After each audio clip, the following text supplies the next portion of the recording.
Bonjour Renan Pelou. Bonjour. Vous êtes le cofondateur et le dirigeant de Creads, qui est une plateforme destinée aux graphistes et aux entreprises. Exactement, j'ai cofondé Creads il y a maintenant bientôt 10 ans. Et l'idée, c'est d'être une solution unique pour tous les besoins créatifs des entreprises. Ça va de la création graphique en passant par la conception, rédaction jusqu'à la vidéo. Et l'idée, c'est d'être une interface en ligne sur laquelle les entreprises vont pouvoir commander l'ensemble de leurs besoins créatifs. On a 50 produits qu'on a packagés pour finalement normaliser, que ce soit en termes de délai, en termes de prix, justement tous les aspects créatifs d'une entreprise. Et notre modèle, c'est finalement de capitaliser sur les meilleurs talents freelance, essentiellement en France, pour les besoins sur toute typologie en tout cas de projets. Et on a développé tous les outils qui permettent de faire finalement du travail collaboratif avec son créatif, mais aussi avec ses autres collègues de travail. Et on a réinventé pour que ce soit finalement aussi simple de travailler avec un créatif à 200 km de là qu'un créatif qui serait juste à côté de nous sur le bureau d'à côté.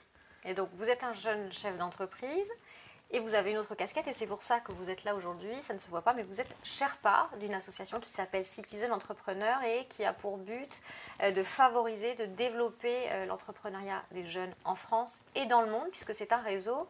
Et vous revenez d'Argentine, où se tient un G20 des jeunes entrepreneurs après le G20 des chefs d'État. L'idée, c'est donc de dialoguer, de proposer des choses avec d'autres jeunes entrepreneurs. Alors, qu'est-ce qui vous a poussé il y a 5 ans à vous investir dans ce réseau Citizen Entrepreneur? Alors, je me suis investi effectivement par rapport à mes problématiques que je peux avoir en tant que gérant d'une entreprise. C'était une start-up, mais finalement, on a beaucoup de sujets. Et il y a 5 ans, en fait, le gouvernement en place avait des mesures que je trouvais effectivement contre-productives pour notre écosystème. Et du coup, je me suis dit, il faut faire entendre la voix des entrepreneurs.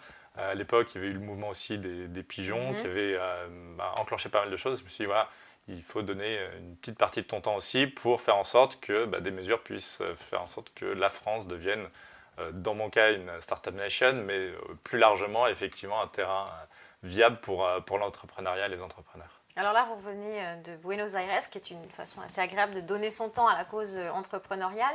Vous avez rencontré près de 400 jeunes entrepreneurs du monde entier. Alors, comment ça se passe? Qu'est-ce que vous avez fait pendant ce grand week-end à Buenos Aires?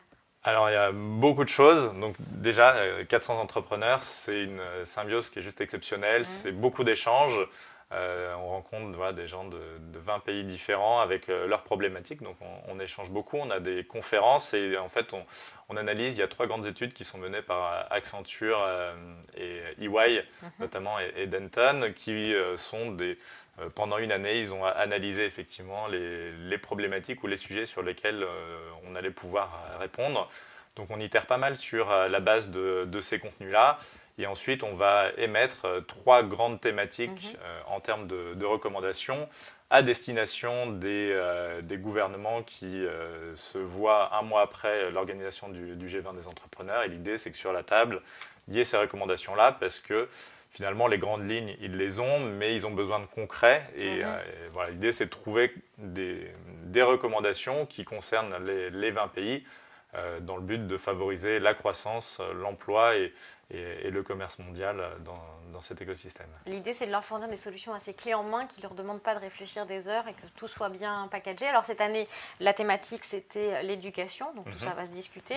Vous avez participé à 2 autres réunions les années précédentes. Alors sur quoi est-ce que ça a débouché? Est-ce que ça a eu des effets concrets?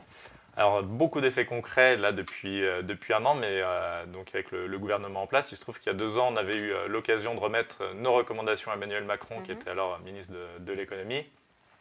Et on s'est rendu compte que beaucoup de nos sujets avaient été entendus au moment où on était à Berlin l'année dernière. Au même moment, Emmanuel Macron tenait un discours à Vivatech, qui pour nous a fait date, où il y avait beaucoup d'annonces concrètes. C'était l'ouverture d'un fonds de 10 milliards justement pour l'innovation, c'était faire en sorte qu'il y ait des seuils qui soient remontés, que pour les entreprises, il y a une vraie notion de quand j'investis de l'argent dans une entreprise, comment on fait pour que les individus investissent plus dans le capital et dans l'économie réelle. Ça, c'était le dispositif PEA-PME. C'est ça qui a été mis en place avant, mais clairement, il y avait aussi cette notion de flat tax qui était très très attendu, c'est voilà, on va fixer un seuil. C'est vrai qu'il y a quelques années, quand j'allais dans la Silicon Valley, on me présentait la France comme le mauvais élève pour le capital risque. Aujourd'hui, ça a bien changé. On se rend compte que tout est en train de tourner, que les fonds américains ont tendance à arriver sur le marché français. Donc, en termes d'impact, on se rend compte que oui, les mesures en tout cas qui ont été annoncées ont été mises en place. On le voit avec la loi de finances de 2018. Beaucoup de ces mesures sont passées. Je pense notamment aussi sur le code du travail qui a été revu aussi, qui donne aussi plus de latitude pour les entreprises en fonction de leur cycle de vie, pouvoir effectivement manœuvrer et être dans les meilleures dispositions et s'enlever finalement un stress de l'entrepreneur. Et au-delà de ça, je parlais d'investissement tout à l'heure, c'est incroyable. Là, sur le premier semestre de 2018, on s'est rendu compte que les investissements dans les startups, enfin dans les entreprises, avaient quasiment doublé par rapport à l'année précédente. Donc voilà, il y a un vrai phénomène d'entraînement. D'argent effectivement qui est réinvesti dans l'économie et on le voit à notre niveau, il y a des levées de fonds qui se font, qui sont de plus en plus importantes. Et de plus en plus faciles. Et de plus en plus facile. On a toujours malheureusement cette notion de seuil qui fait que quand on est une start-up, on arrive à lever jusqu'à 30 millions, mais il manque encore l'étape d'après. Il n'y en a que 3 finalement cette année qui ont eu lieu, en tout cas sur le premier semestre, de levées plus importantes qui vont permettre de devenir une vraie scale-up et de devenir effectivement les licornes de demain.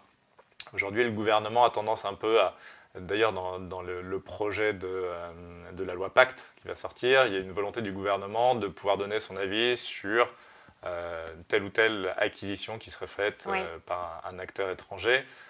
Je pense qu'en fait, c'est une façon de se protéger sur le fait qu'on n'arrive pas à financer aujourd'hui nos acteurs pour que d'eux-mêmes, ce soit eux qui soient en position de chasseurs et pas de chassés. Donc il y a clairement encore des choses à faire, mais je pense que les mesures liées au financement vont permettre de structurer en tout cas ces PME pour devenir les ETI de demain. Donc vous avez le sentiment que votre engagement trouve un vrai sens et des vraies traductions, mais ça reste quand même un combat de tous les instants de défendre l'entrepreneuriat et de faciliter le terreau pour faire grandir les jeunes entreprises. Alors c'est un combat permanent. Après c'est vrai que quand on a fait, au-delà des recommandations qu'on fait pour les gouvernements du G20, avec les 30 entrepreneurs français qui sont au G20, on fait des recommandations pour le gouvernement français. Et on s'est rendu compte, et je le vois avec les années, que les recommandations ont clairement changé, que beaucoup de sujets ont été adressés et que finalement, effectivement, on va sur de nouveaux sujets. Donc il y avait les sujets liés à l'éducation, mais on était aussi sur les notions de développement durable, sur la responsabilité de l'entreprise aussi, justement, vis-à-vis de ses salariés, de l'implication. Dans son écosystème. Exactement. Et clairement, voilà, on voit que là, il y a eu un grand bond parce que pendant 3-4 ans, c'était souvent les mêmes sujets. Et là, c'est le premier G20 où je sens qu'effectivement, il y a beaucoup de sujets qui n'en sont plus, ou en tout cas qui le sont beaucoup moins. Et ça montre qu'en tout cas, ça avance dans le bon sens. Le 26 novembre prochain aura lieu la conférence annuelle de Citizen Entrepreneur. Il y aura des ministres autour de la table, Mounir Mahjoubi, Jean-Michel Blanquer, Muriel Pénicaud, pour discuter de ces améliorations à apporter. Vous serez là. Exactement. Et vous allez leur parler directement. Exactement. C'est l'idée, c'est de leur remettre ces recommandations qui ont été affinées, retravaillées d'ici le 26 novembre. Merci beaucoup Ronan Peloux. Merci. Bonne journée.